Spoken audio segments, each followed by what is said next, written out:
Now let's talk about what exactly happens at contact on the slice backhand.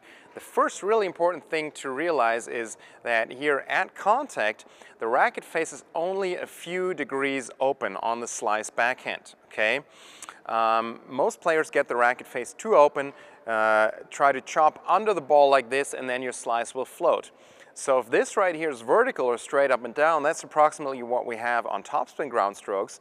The racket face will be open maybe 10 degrees like this, okay? But it's only slightly open, so that's very important.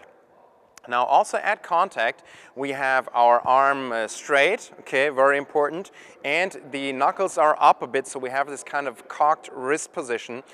We don't have the wrist position down. That's very important as well, okay? So just before contact, we're still swinging down a bit. So the swing path, as you know, is down and then back up. So we're swinging down a bit.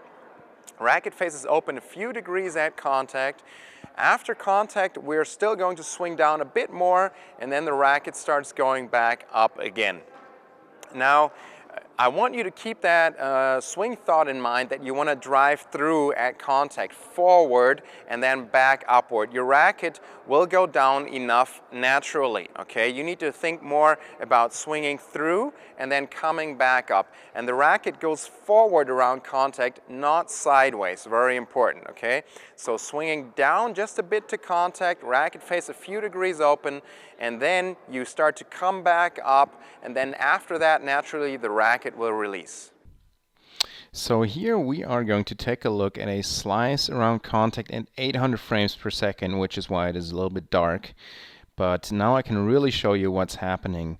Before contact, the first thing we see here is that the arm is already fully straight. Okay, so let's move to contact. And right here we can see that number one, the arm is straight. Number two, the knuckles are a little bit up. That's that important wrist position. And of course, number three, the racket face is only a few degrees open. If we let it run a bit further here, we can now clearly see that wrist position with the knuckles up a little bit. That is so important. Let's look at that one more time. Right now, the arm is coming into the picture. We can see the arm is fully straight right about now. The knuckles are up, and this position remains throughout contact. And then we just naturally release the racket forward and a little bit off to the right side.